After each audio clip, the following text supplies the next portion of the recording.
And welcome, ladies and gentlemen, to the monastery, the open bar of the internet, the world's greatest shit show, and the place where we, the good brothers and sisters of this most holy of temples, seek enlightenment through the drunkest, craziest, and most batshit ways possible. I am your one and only gaming monk, better known as Mildra, and with me, I have a returning good brother to the temple. Previously here years ago for Nibiru. Now back once again with its revisited form. The one and only Federico Sohns. I'm hoping I got better at pronouncing it. Yeah, that's good. How have you been? I know it's been like what, 3 years? Not even that. It's been more or less 6 years since I had you on.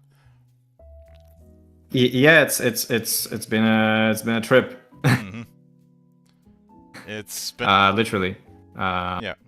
If I think about the last 6-7 years, I've been in 3 different continents living. So yeah. Mm-hmm. Yeah. So I'm not going to retread some of the stuff I mentioned the first time as far as the origin story and all of that. Yeah. But I will say, with Revisited, is this a second edition of Nibiru in terms of what's changed, or is this more of a revision? No,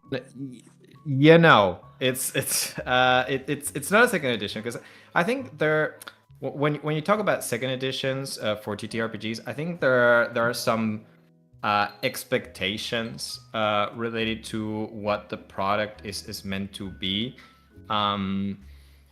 Like, I don't know, if I think to my sort of like role-playing game roots, I take a look at like different editions of the World of Darkness games, and there's like a new edition comes up and there's new art and all the text is new and everything is like the same, but it's explained in a different way or something like that. And this is really not the case in here. Everyone, like everyone who worked in the art for Nibiru was like super skilled, and that took years and years of very hard work. So the art is still there. There's a couple of new pieces in there, but it's mostly the same. And the text is also largely the same. It's been polished, and there's stuff that's changed. The biggest thing is the fact that the system is completely changed. It's a different game, and for that, like, there's been some accommodations, and I've sort of like also combine the contents of the original game and its expansion Xanadu in one tome. So that's basically what the revisited edition is. Mm-hmm. Which, if that's the case, it sounds almost like a soft reboot. Yeah, something like that. I think it's one of those things where, like, depending on the kind of games that you favor, it's like one of those things where I want it to be like another way of playing in the setting. It's just very different, of course. It still has like a memory mechanic that's pretty important, but yeah, it's like you can tackle this in 2 ways, I guess, type of thing. Yeah. Now, given that, do you plan on putting out a conversion guide? If someone wants to bring characters or concepts from one to the other. It's not really needed. Like, on the one hand, like, The original Nibiru is just when you're building a character, there's nothing more than the character other than the memories, and that's something that you can just copy and paste, because that's one bit that's almost been that's pretty much unchanged. The memories work the same. Memories like have an I remember part, and you get a bonus number of dice, and those numbers are the same. So you really don't need a conversion guide or anything of the sort to go from like the old to the new. Going from the new to the old, though, it's I guess you can just take the memories, and that's basically it, because it's just the old is a very rules light system, and the new game is more dense. But the way mechanics port from one to the other, you don't really need a conversion guide. Mm-hmm. Oh yeah, I could see it, especially for a much more narrativist game like Nibiru is. Ah. And yeah, with that in mind, since the original went with I believe a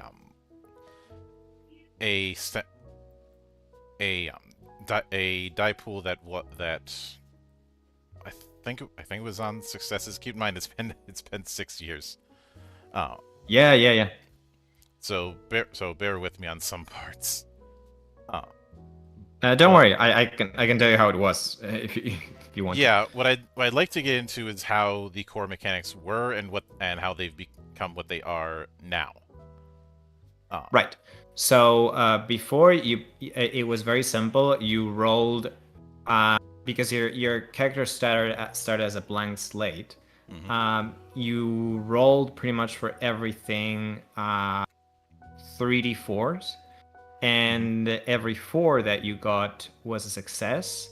And as you started to unearth memories, you would get modifiers, which could be bonuses and it could be penalizers to the rolls, depending on the nature of the memory.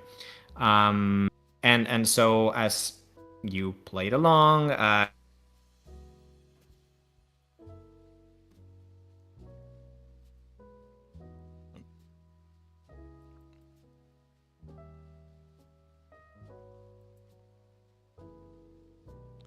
Hold on a moment.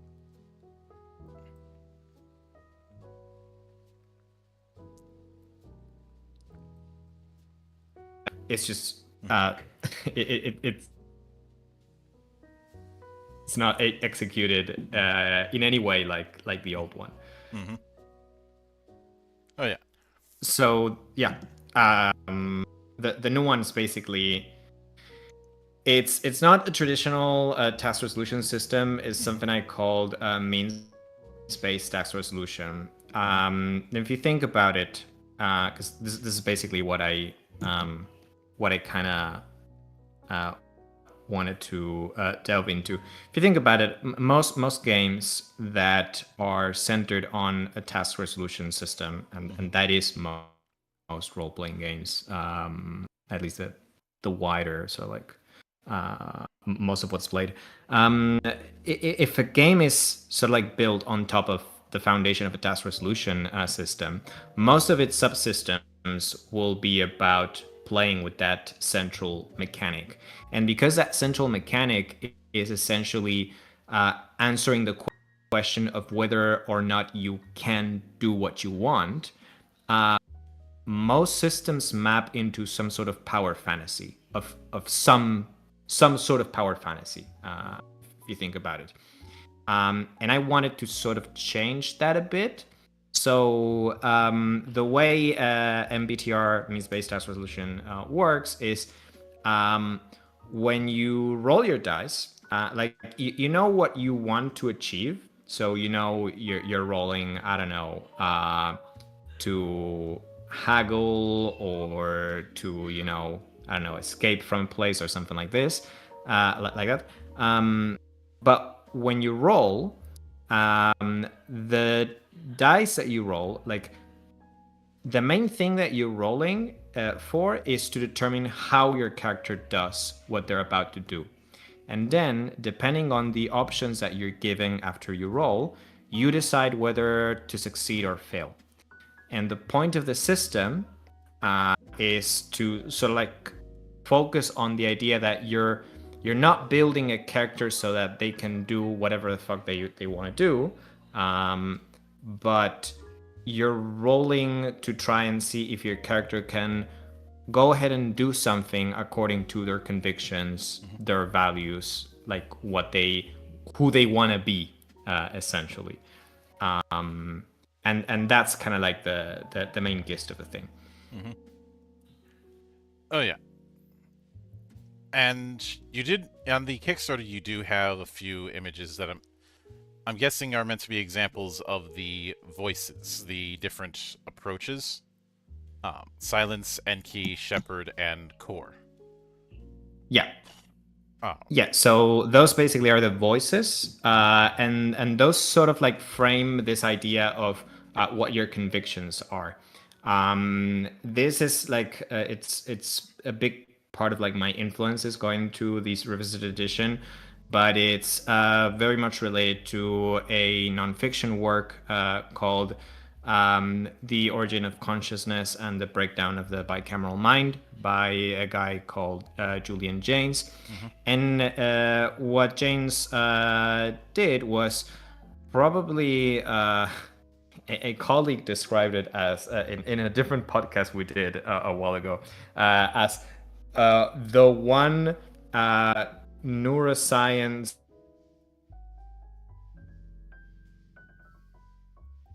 literary and mythological research, because it's basically, if you think about it, if you think, for example, of like very ancient tales like, you know, the Epic of Gilgamesh, Enkidu, and like the Iliad and the Odyssey, etc., you always get heroes and characters that are narrating stuff, but they're also stating that, you know, they follow the voice of a god or a divinity compels them to do something, or there's some sort of voice that essentially pushes them to succeed at what they're doing or to embark on a quest or something like that.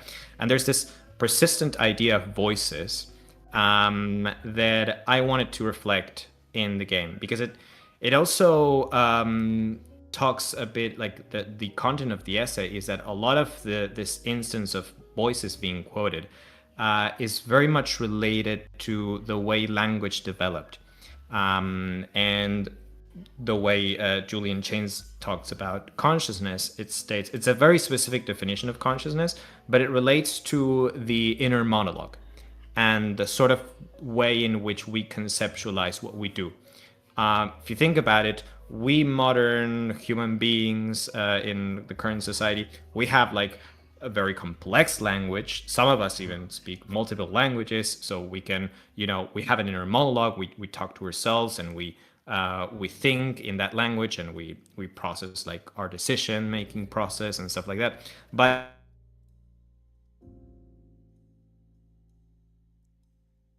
Hold on.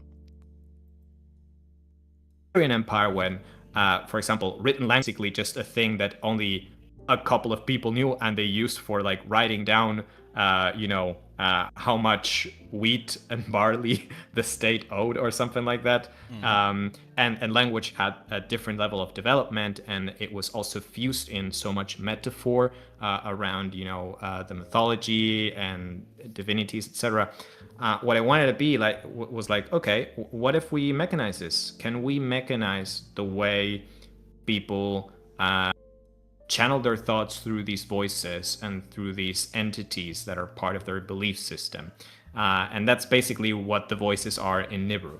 Like, you have 4 sort of like big divinities or entities that are central to the setting, which are the ones that you listed: the Silence, Enki, the Core, and the Shepherd.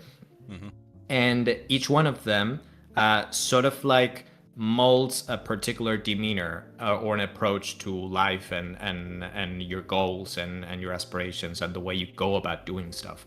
So when you're rolling dice, each of the pips of each of the numbers of the d4 corresponds to one of those voices.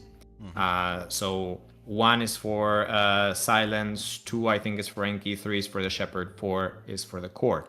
So when you roll your dice, what happens is basically you get a result that tells you how you're going to either succeed or fail depending on the voice that you listen to.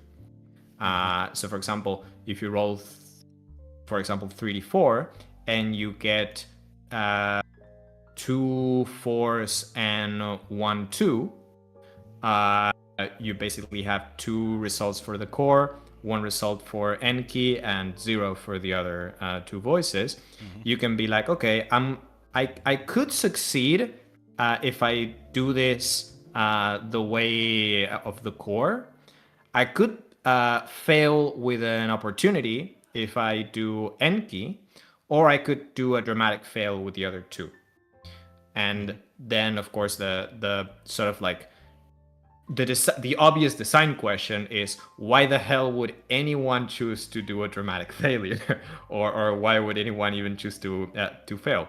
Well, the thing is, whenever you choose a voice, even if you choose a voice that's just not showing the results of the dice, you advance on a track pertaining to that voice. It's like you're basically refusing to just like give up on your loyalty or your conviction to that voice if you do that thing.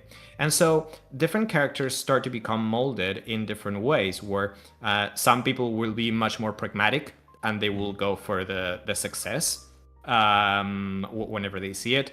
Others will sort of like be more malleable in terms of the convictions, but still try to shy away from specific results. And then they'll be like, I want to do silence and I want to do core, but I really don't want to do the shepherd, and I definitely don't want to do Enki because I don't like it. And then you have like very like fanatic people that just go for one voice. And it's very interesting. Like you start to build that up, and it builds with every roll. Every time you're rolling, you're advancing in these tracks, and so like unlocking like a tree of unlockables that relate to each of the voices as you go along. Yeah, and the way you describe it does it puts in my mind the archetypes from Disco Elysium. Yeah. In the sense that those archetypes each the logician, the brute, and the sensitive each tries to lean you into a certain direction, or has their own opinions on what's going on, but it's up to you to decide, are you going to take that route or reject it? Yeah, pretty much. And this was expanded a bit further in a somewhat humorous form with Esoteric Ebb, which came out earlier this year, that had 6 different archetypes. Though, like I said, that one's a bit more tongue-in-cheek in the way, say, Discworld is a tongue-in-cheek take on fantasy motifs. Right. But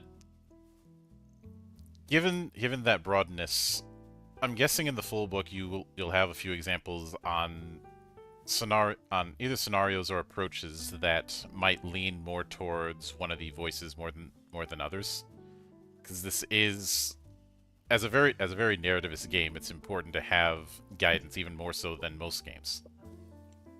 Yeah, totally. That is one of the biggest sort of like stress points. That's sort of like the one thing that I wanted to test the most when we played Revisited with the guys here, which was like, okay, I can very much. It's very easy for me to maybe think of like an example of what different voices would entail if I'm rolling to break up, for example, a fight at like a bar or something like that. But how do different voices do a perception check? Like, for example, Mm-hmm. that sort of thing was a stress as a stress point to test. And a lot of the examples that I include in the game in the book are generally to tackle those things. The ones that are much more, I don't know if nebulous is the word, but they're sort of like less straightforward in how you would interpret them. Mm-hmm.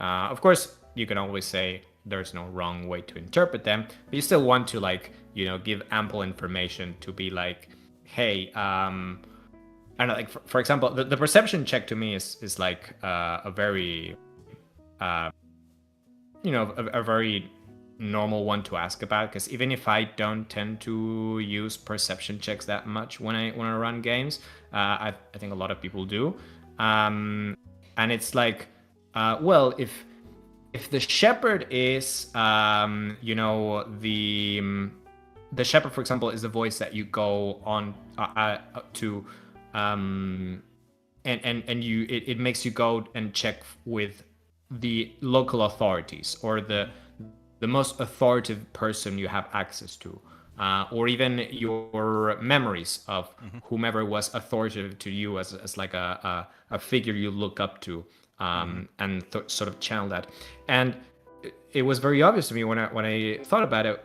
If you remember the part in, I think it was the Two Towers, the Lord of the Rings movie, Mm-hmm. when Gimli is like looking out and being like, Legolas, what do you see with your elf eyes and stuff like that? That Mm-hmm. is a perception check done with the shepherd. Like Gimli is checking perception by going to the authority that has like the cool eyesight, the elf eyesight type Mm-hmm. of thing. So that sort of thing, it was the type of you know examples that I wanted to tap into Yep. to to make it more accessible. Hmm. Also, god damn it, Sans, now you've got they're taking the hobbits to Isengard stuck in my head for the next hour. Yeah, I hope you enjoy the blame and think about what you did. I will. I'll observe But penitence. Yeah. but speaking of of, I will get to the guidance thing in a bit, but before I do that, I do want to get into the subsystem that you have for inventory management, since managing Yes. inventory is one of those things that a lot of a lot of players and designers don't like to think about. Um, Yeah. To mostly their because detriment. I would say to their detriment, but I'd say it's a case where I can't really blame them, given that a lot of the early examples of managing inventory were very bookkeepy in terms of how many Yeah. pounds your rope is, for example. We have seen Yeah. a slight shift away from that through more of a slot-like approach, like in say the Black Hack. Uh, Yeah. but when you describe it as puzzle-like, maybe it's just me, but what instantly comes to mind is something like the grid-based design in games like Resident Evil or Diablo. I'm not sure if that's where you're going with, but that's one of the things that came to Yes. mind. Yeah, it is pretty much like what you would see in Diablo. You have a space that is delineated by the carrier bag that you're using, and if Mm-hmm. you don't, you basically have like a standard. I think it's 2 by 4 Mm-hmm. space, and you fit items there.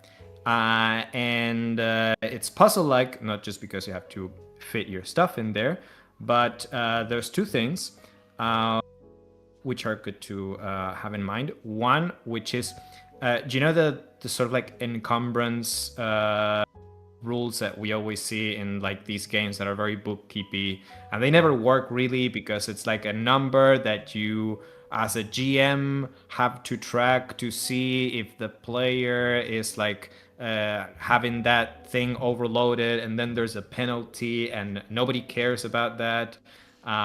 So instead, in this system, which is basically this is ported 100% from my previous game, Zephyr, which is a survival game. It's like each carrier has a set of slots that if you leave those empty, you have a +1 to all your rolls. So that's basically the opposite. It's like you're not saying, oh, if you're over this, you have a penalty. Is if you manage to get your stuff sorted in a particular way, you get a bonus. So it's very different. It's a different incentive, and also different items have different functionality depending on where you put them. For example, there are electronic devices that need to be sort of like placed next to a battery, and maybe that battery, if it's, for example, light powered, it's powered by a light source, which in Nibiru is generally skylights. If it will generate power, but it'll generate more power if it is placed in the topmost row of your backpack. And there's several interactions that are sort of like that. And in trying to make, inventorying and the whole system related to it much more fun. And I think there's really no reason not to do something like that. Like we've suffered through I don't know how many years of those old bookkeeping encumbrance rules, especially for a game that is more geared towards survival and where that sort of stuff really does matter. I think it's a no-brainer to try and do something interesting with encumbrance. So Yeah. I think it's I've had my debates about encumbrance and how much of it is necessary. I mean, for my own work, I don't use it because it's not something that fits the kind of game that it's trying to emulate. But I look at it totally. as more of a consequence of the early pioneers of role-playing games. Obviously descended from war games, and more importantly, descended from that sort of historical simulation kind of clubs that were all over colleges, especially in the Midwest, and especially with the explosion of war games that came out in the 70s. And as role-playing games started to distance its identity from wargaming, much in the same way that MMA is a distant identity from wrestling. Some of those things were kept in for a lot of times tradition's own sake, or because a lot of the people there still had that simulationist mindset of trying to simulate what real-world combat might be or something like that. That's why you see, especially in the 90s, some woefully over-crunchy games. And I'm not opposed to crunch, but I have my limits. And some of the ones in the 90s that I saw, especially from companies like Fantasy Games Unlimited, go way past my line. Or those games that have skill lists that are so long they're an entire page of your character sheet, looking right at you, Rifts. But have you played Anima, by the way? Oh yeah, Anima's still not the worst offender. It's not, but it's the one that that at least I played the most, that harkens back to that sort of thing. Well, you know what Anima is a descendant of, right? No. Rollmaster. Right. Rollmaster was a collection of AD&D house rules that got out of hand. Right. And even then, I will maintain as bad as I would sooner play Anima, and I actually did a whole podcast talking about Anima's lore. Then I would go back and run Phoenix Command, for instance, which has been high up on the list of things I will never run again unless I'm paid, and you can't afford it. Where they were tracking individual bullets. When you're at that level of tracking the weight of individual bullets, I think we've I think there's a line that we should not cross that we have just crossed. Yeah, also because like, and this is sort of like related to, well, it's what you said, right? Like if the game is really not about that, it's different if you're going with the mindset of like, yeah, this is a survival game and drama is going to be about survival, Hmm. and these elements are going to be key to that drama. So there might be like a pretty tense scene where like you going down to your last, I don't know, match in your matchbox is like Hmm. it's a dramatic thing. But these were like grand fantasy games that like I don't Like know, it's like it's not when a when that was done in yeah. like Twilight 2000, I didn't make a fuss because Twilight Right. 2000 is Yeah. going to be in that kind of survivalist approach. When the Genesis does that kind of thing, I don't make a fuss. I make a fuss about other things, but not that. Yeah. Oh, and the idea, I think the idea when it comes to doing that kind of inventory, and I do see that you have a sample of the character sheet. Yeah. Is how to make that manageable on a character sheet without it getting too sprawling. What you mean with sprawling? Uh, when it comes to because you mentioned the grid, when it comes to filling that out so that things are relatively easy to track, is it a case of putting in the grid by numbers, or did you have something else in mind? Oh, you actually like there's a in the middle there's a section in the character sheet that says Mm-hmm. I'm carrying, and you have a grid, and you basically draw the outline of your carrier.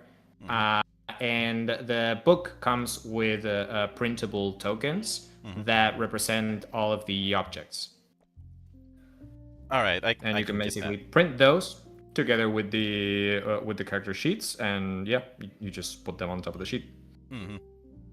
Uh, and I'm curious if things like the body and mind dichotomy or memory and influence will be carried over to revised. So that has changed because, like, again, this is sort of like a thing that's been ported, not ported, but it's a big influence from Zephyr. Um, it's changed because now we don't have the body mind divide anymore.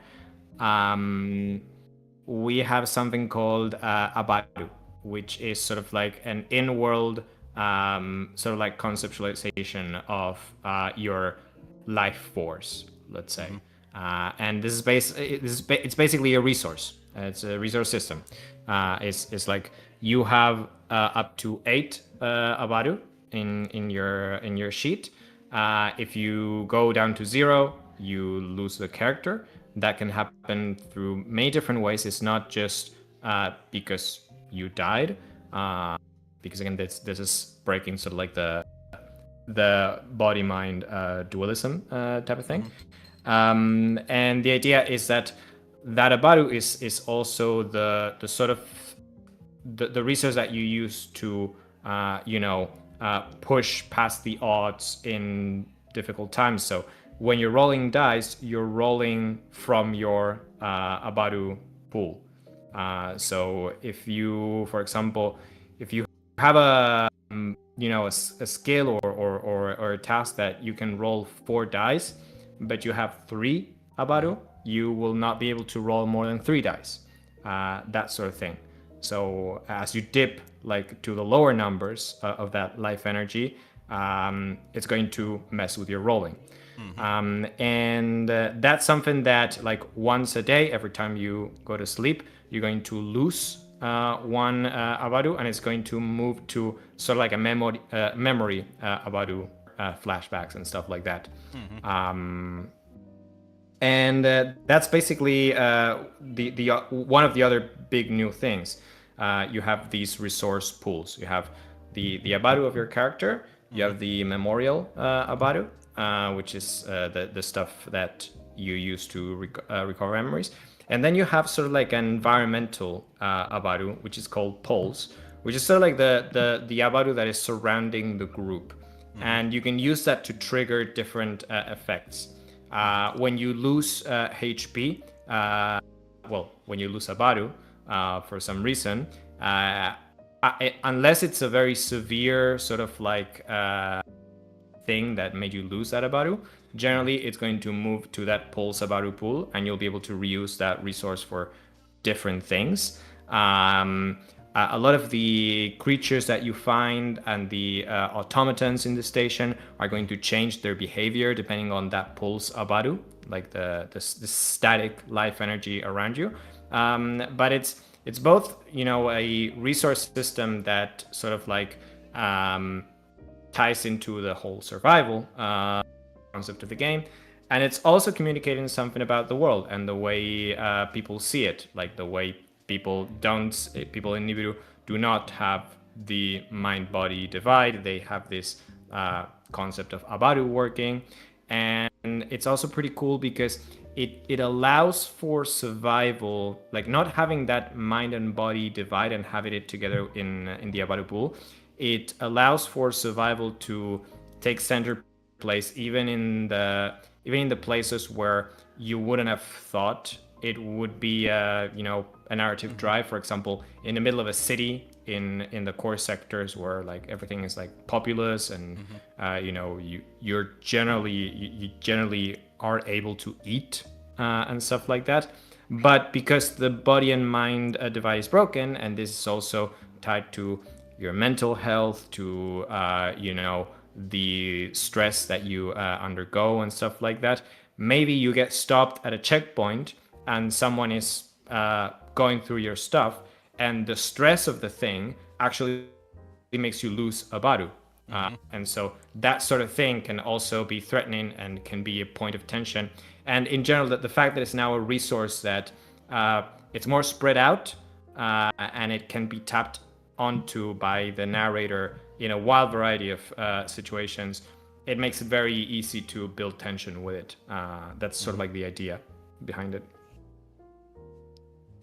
Oh yeah, I can certainly get that, and I will note one of the things that I kind of hinted at earlier that I did want to touch on is in regard to memories. Obviously, memories are a big deal. They're part of the front cover and all of that. I'm not going to sell that short.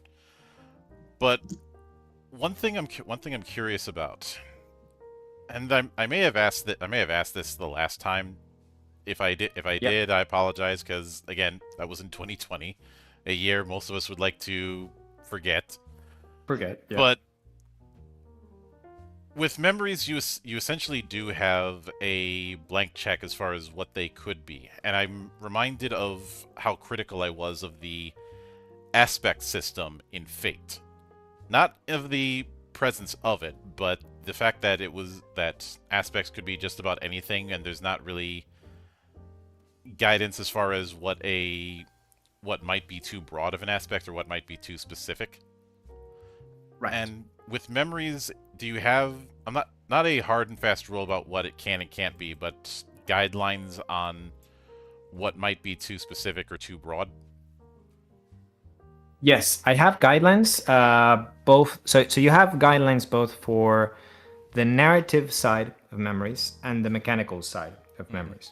The guidelines for the mechanical side of memories, which are linked to action types, because Nibiru doesn't have a set skill list. You're coming with that, like if you're escaping from like a bunch of bad guys doing parkour, and you trigger a memory, it's likely you'll get like a bonus to parkour. However, and there are several examples of this in the book, there's guidelines with regards to creating action types, which say if you're running a game that is, for example, very sort of like, for example, you're going to be running away a lot, let's say. Like the characters are being hunted. This is a normal thing that is going to happen over and over.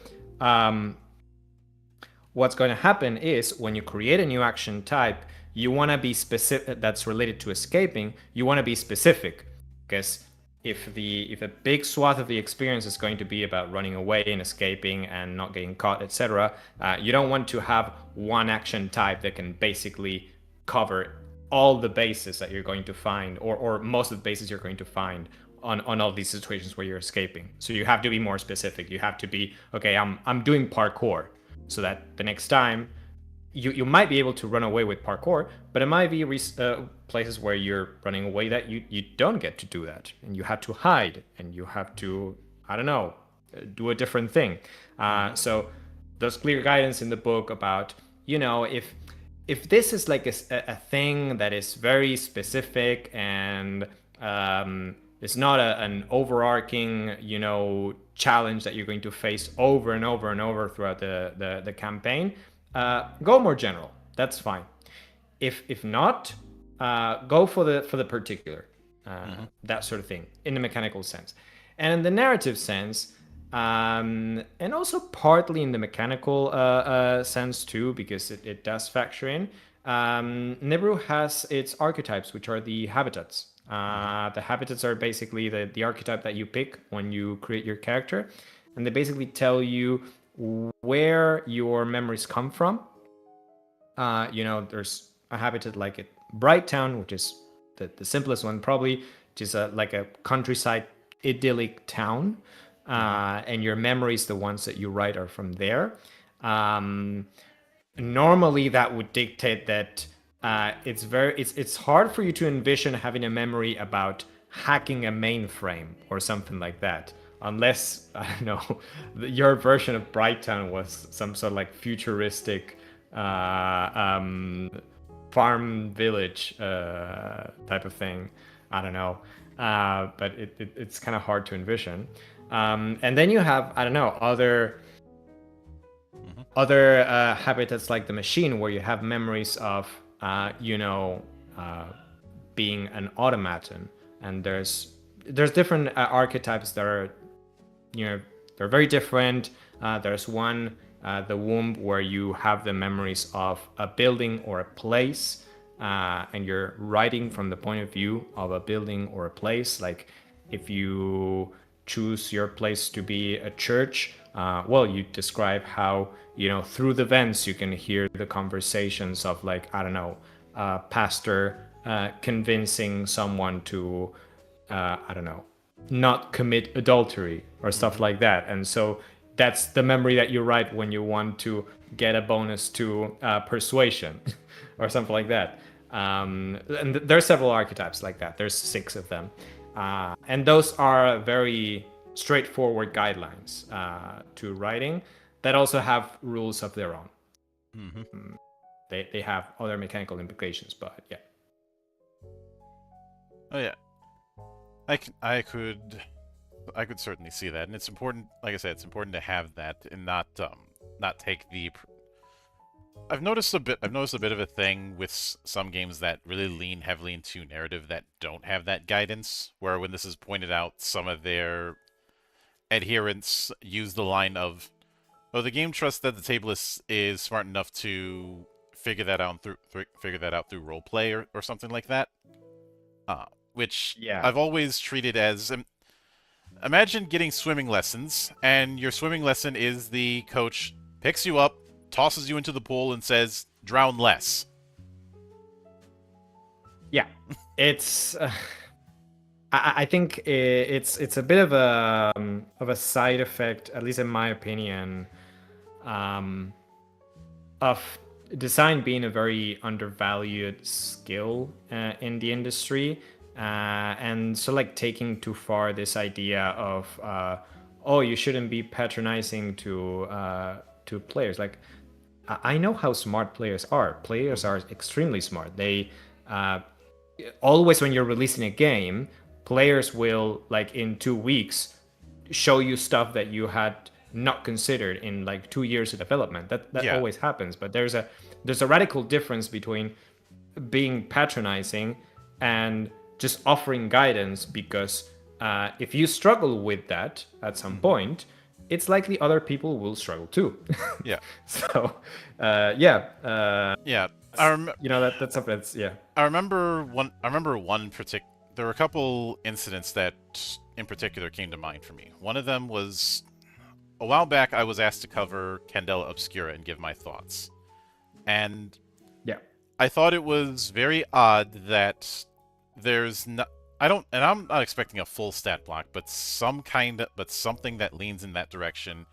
When the whole game is about investigating monsters that go bump in the night in a very gas lamp horror city setting. You know, yeah, it's if that's it's one of those. There's always been the debate about whether or not you should stat dragons as the analog goes. I have always argued, yeah, you should, because, well, the GM needs to know what it can actually do, much in the same way they know what the players can do or can't do. Yeah. And leaving that vague in the name of story is not throwing much of a bone to your GM, and if there's anybody who needs a bone thrown his way, it is the GM. But yeah, there's within the fighting game scene, there is a concept known as tech. Tech is you're speaking my language now, Yep. basically. Yeah, so you're probably familiar with stuff like wave dashing or that weird juking thing in Tekken, or even something like BXR back in Halo 2. As much as people got real mad at me whenever I'd use it, which and people are going to find those kind of exploits. And I remember getting really mad at Blizzard when people would find exploits like, say, mercy hopping, and then it would immediately get patched out in less than a week. Yeah. I'm like, I understand wanting to make the game balanced, but when you're doing that kind of stuff, you're sending the wrong message. The message you're sending is, don't get good at the game. And also, like, it's very thought terminating, because if all the options that you have in design is either you mechanize, like, either you make a stat block out of something, which, it basically means you can only interact with it in a very specific way, or you do prose. It's like, what happens in the middle? In the middle is the entire, creative field of what may become TTRPG design. Yeah. And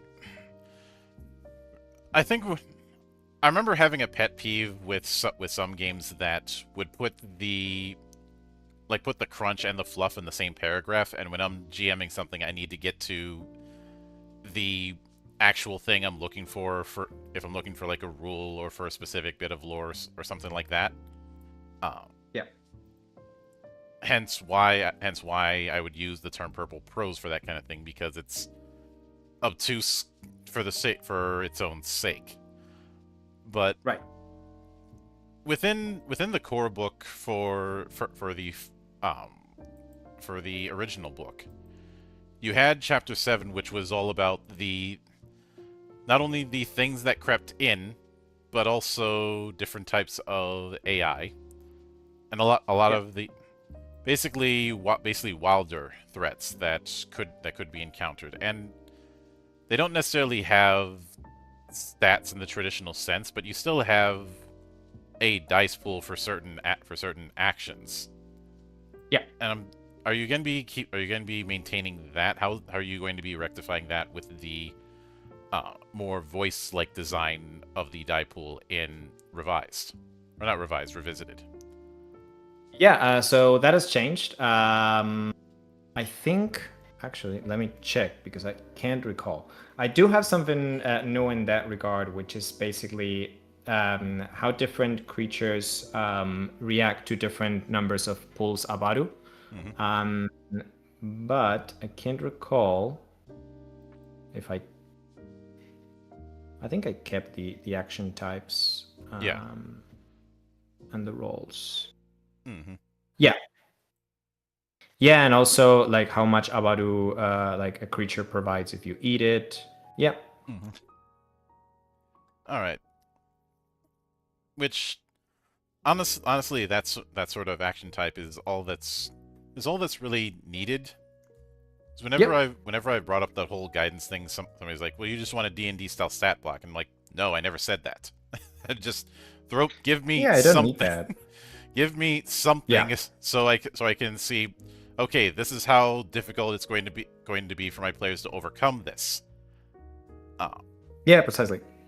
just having it that the GM should be able to figure it out is a bit much. I'm reminded of something that Stan Lee once said. Every comic is someone's first. I think on some level that can be just as applicable to role playing games. It is, and unfortunately, because we sort of tend to design games with the expectations that it will not be people's first. There's a lot of us that sort of like glaze over that. Mm-hmm. You I, can see how basically that has changed. For example, the classic section of what is an RPG. Like a lot of people today are just not bothering with explaining what an RPG is, which I always find a bit frustrating because even if you're experienced, mm-hmm. it's very useful to know what for the designer an RPG is. It goes into the intended way in which the game is run and that sort of thing. Yep. I think it's a cool thing to have. At least Yeah. I appreciate it when I see it. With when it comes to the whole "what is an RPG" thing, I outright acknowledged, look, plenty of people have written about what this is, so what can I add to the conversation? And Yeah, I still put, not only did I put it in, but since I'm writing a Final Fantasy project, not officially, of course, I decided to answer what the difference is between a tabletop and video game RPG in their design philosophies. Uh, and I had two different definitions, and I spent the entire which each of them is a sentence long, and then spent the rest of that segment going into why I wrote the definition the way I did, even citing right. a theory of fun, which I think anyone who's interested in design should read that book. Uh, and something that Ralph Koster talked about in that book was people derive fun from games from being rewarded for overcoming obstacles. That reward doesn't necessarily have to be number go up, but it is some kind of tangible reward, whether it be in It's something. legible. Yeah. It could be something as esoteric as just getting more of the story, but it is something. Yeah. Now, when you had mentioned that this is going to be combining elements between the core book and the Xanadu expansion, did that lead to a much larger book? Because the original core book is only 207 pages. Yeah. So what was it, a case Yeah, where you'd have some big so tome or something like that, considering what you're bringing together? it's not going to be a 200-page long book. Sorry, no, it's not going to be a 400-page book. It's not going to be a 200-page. It's going to be around the middle. Right now, like the book is almost finished. Like it's 260 pages. Because also like it's not all the contents of Xanadu. Xanadu has a very particular sort of like idea that it hunts into, like the idea of the Xanadu settlement and the outback domains, which is a bit too laser focused to put in on a core book, but I still wanted to port over some of the more essential stuff that was added to that book. Stuff like, for example, the diagram showing like what's it called,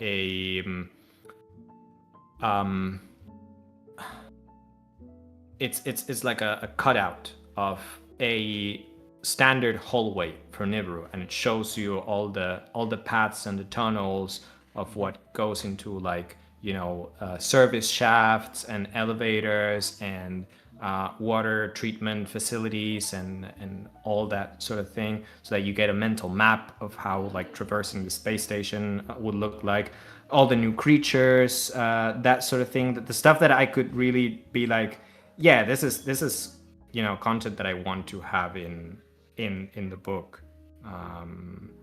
It's just added value, and it's cool to have. That stuff went in. What didn't go in was the stuff that was very specifically about the Xanadu city and the Outback domains. But yeah. Yeah, I can certainly get that. Now, I do want to congratulate you on how well the thing has done, even with less than 2 days to go. Because you were asking for I'm just going to use the original just so I'm not using as many numbers. You're asking for 13,000 pounds, and you're currently at 14.4 thousand. Yep. What are you planning for as far as a release window? Not a date, but a general ballpark. I mean, if you think about it, printing generally, like with the current state of the world, printing and delivery together generally take 3 months.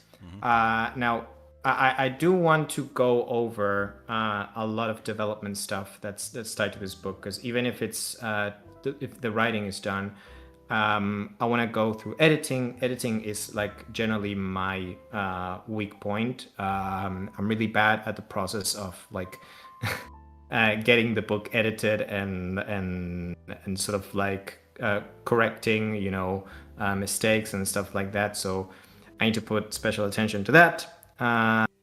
And also I am currently working on the transcription of the adventures for the new adventure compendium.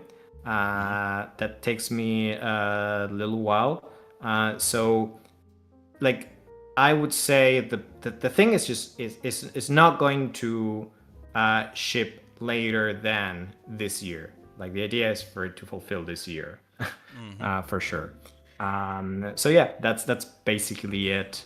Oh yeah. When it comes to windows of delivery and that sort of thing. I can certainly get it.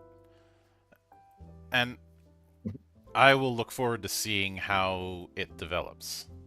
But with that said, I do want to sincerely thank you for taking the time out of your schedule to come all the way to my monastery and enjoy the madness that happens here. Thanks for having me. And anytime you see fit to return, the door is always open. As I often say Sure. around here, drinking is not mandatory, but it is encouraged. And, of course, a sincere thanks goes out to everyone who took the time out of their schedule to come onto the show and enjoy the madness. And there'll be plenty more where that came from, as there always is here, on the open bar of the internet. But until then, on behalf of the good brothers present and not present, my name is Mildra. I am your gaming monk. Stay fucking frosty, everybody.